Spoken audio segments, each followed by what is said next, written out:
Thank you. I've been following you for about a year now, year and a half, and as I've changed myself and my thoughts and moved towards joy, I found everybody around me is kind of like falling away from me. And I'm feeling lonely, not real lonely, but I'm having the most recent trouble with my mom. We've talked to each other for years, 3 times a day, and now we're separated. I don't talk to her at all for, it's been about a month or two. So I'm having a lot of trouble with understanding how I was so connected to my family. And as I changed, now my family is kind of not there. Well, we can show you what to do, and we can explain to you why it is, too, and it'll make perfect sense to you. What happens, and it's a really natural thing, as you are a creator and a communicator, you want others to get you. But we've been saying you want to find mutuality with others. And so most humans are looking around, talking to other humans, looking for similar points of interest, wanting to find compatibility. But most of all, it's because you really want them to get you. And so sometimes without even knowing you're doing it, you're adjusting yourself all over the place so that they'll get you. You're all psychic in that way. You may not realize that you are. So you're taking everyone's temperature and you're trying not to go too far and you're trying to keep yourself in this sort of state of mutuality. You get what we're talking about. Now hear these words. In essence, using them as your sounding board in order to adjust yourself to them.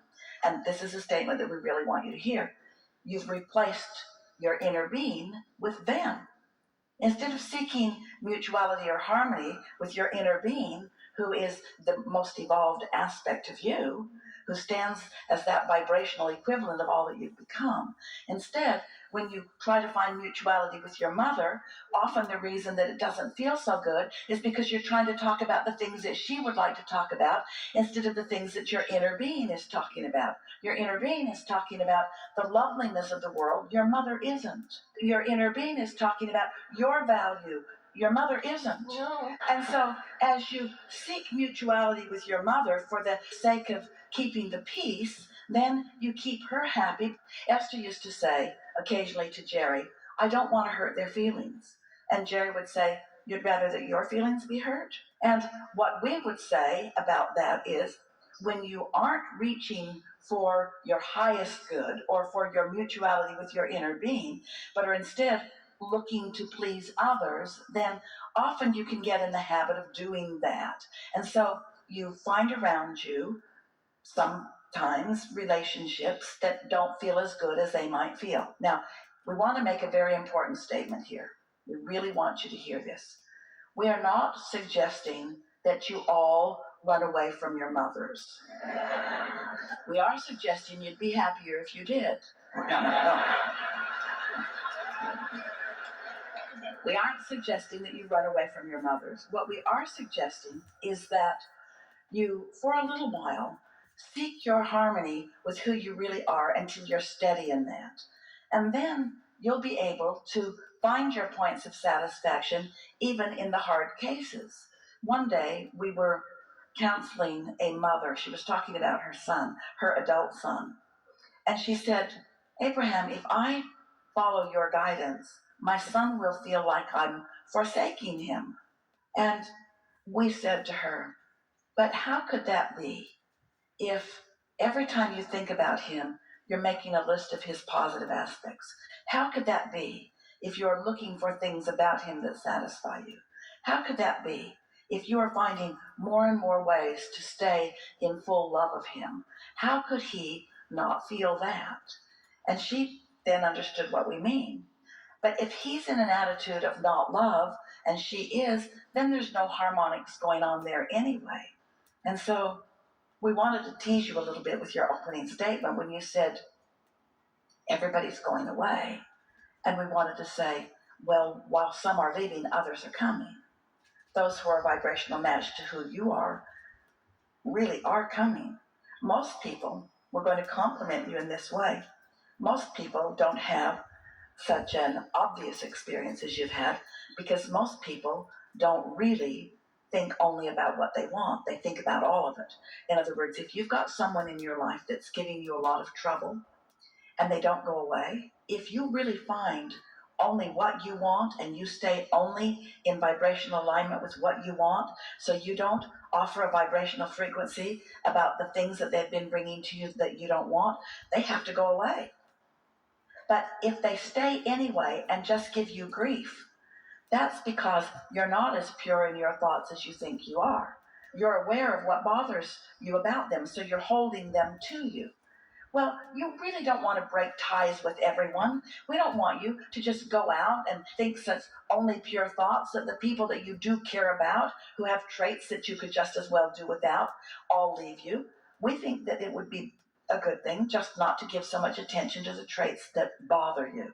And so you'll see more and more and more and more of the parts of them that resonate with you. Here's the big statement.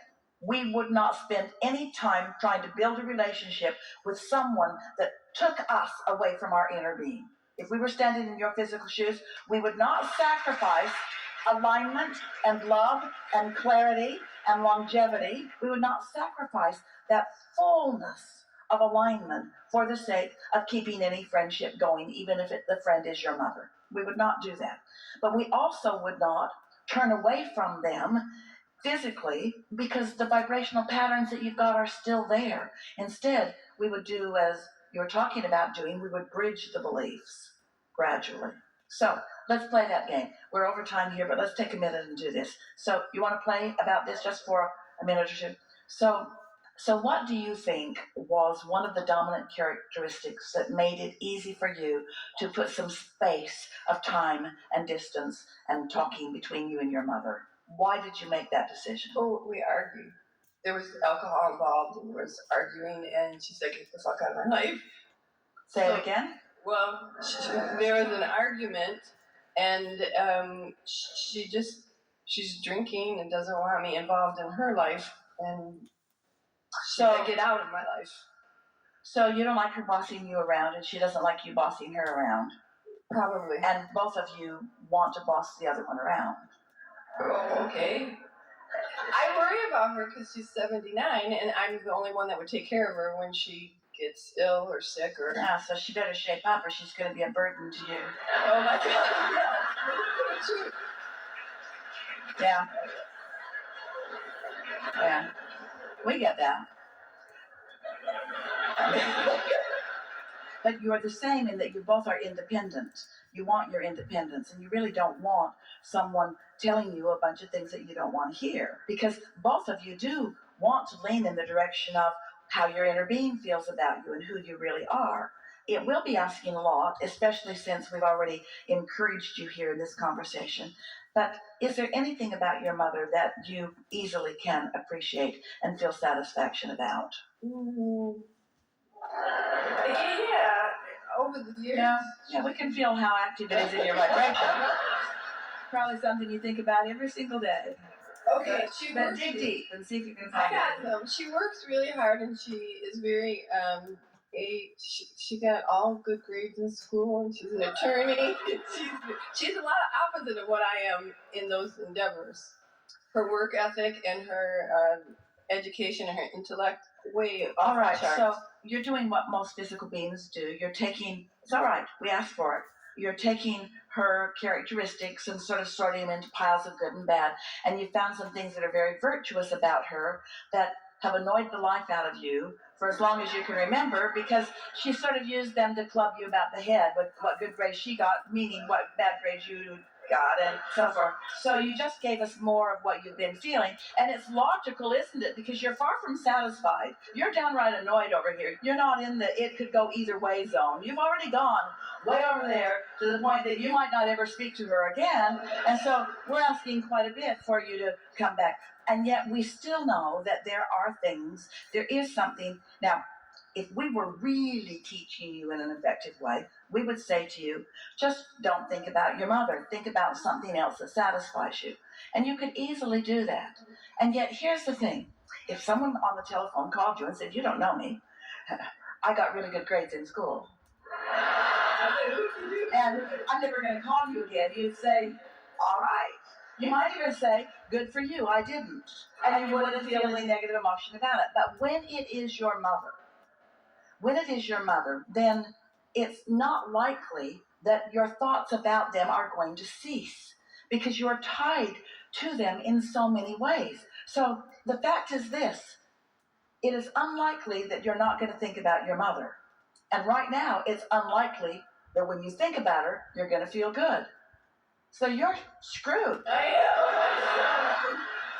Because you cannot think about her and you can't feel good when you do. So what are you going to do? You've got to do something about this. You've got to find some way that you can think about your mother and feel satisfaction. So we'll just give you some things that we know about her. Your parents are your avenue into this physical experience, and oh, what an avenue that is. Your source energy wanting to come into this experience, and she provided the avenue for you to come in. That's something to feel some appreciation for. Not only that, but she never feathered your nest. And that's something too, because you never really did replace your inner being with her, because she never felt really good to you when you did. And that's why when you started hearing about us, when you started hearing about your inner being, you took to it in a really easy way, because it resonated with you. You have known all through your life that it is supposed to feel better than it was feeling. And so it was easy for you to gravitate towards your own guidance system. She helped you a lot in that way, didn't she? That's something to feel some appreciation or some satisfaction for. She's really, really independent. She does not want anybody taking care of her. She doesn't even want to discuss the fact that someday she might need to be taken care of. And that whole subject just annoys her so much because it's sort of taking the legs out from under her. That independence is something that you might want to honor and respect. One day, Esther got off a shuttle bus and her daughter got off ahead of her, and her daughter reached out and took her mother's hand. And Esther said, "Get away from me." And Tracy said, "I was just being polite." And Esther said, "Stop it. Stop being polite in the way that says, 'Mother, you might fall off the shuttle bus if I don't help you.'" Esther said, "Do you know how many places I go and you're not there? Aren't you worried that I might just tumble into a gutter and die somewhere if there's not someone there to help me off the shuttle bus?" Esther wasn't mad at Tracy. Esther understood, but Esther is wanting to speak her independence. And so is your mother. She's wanting to say, "I have resources." Isn't that a good part of what you're arguing about? Oh, yeah. When you think about it? And would you want to diminish her sense of her own autonomy and her own well-being? Don't you like it? But you see how far you took it? You said, "We argue because blah, blah, blah, blah, blah. And I'm the one that's going to have to take care of her." You hear what you're calling out to her? You're saying to her in lots of ways, not only are you not going to be able to take care of yourself, but you are going to then be a burden to me. Okay. I've never looked at it that way. We know.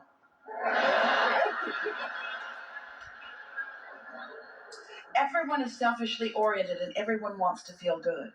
And everyone is reaching for the best feeling thought that they can find. And you just have to give her a break and understand that that's what she's got going on. Meanwhile, you don't worry about what she's doing. You don't worry about what she's spewing to you. You only worry about what you're spewing to her. Just make sure as best you can that when you're thinking a thought about her, that you're moving in the direction of satisfaction. I like that my mother's independent. I like that she likes to do her own thing. I like that she's not calling me every day and wanting me to take care of her. I like that she's always been that way. I like that she wanted that for me too. I like that she wanted independence for me too.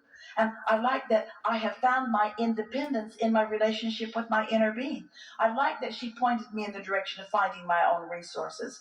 The reason that I'm as stable as I am is in large part due to the things that my mother offered to me or didn't offer to me. She was really a good choice. She was a choice I made from non-physical. I made that choice of her. I knew that she would not feather my nest. I knew that she would allow me to be independent. I knew that I would have the best possible life experience being set off on my beginning with her. I knew that. She kept her word to me, and now I'm keeping my word to her. I love her, and I don't need to be with her all day, every day. But I love her. I love her, and what you'll begin to notice is she'll start coming around on more friendly basis. Just dart in and dart out, dart in and dart out, dart in and dart out.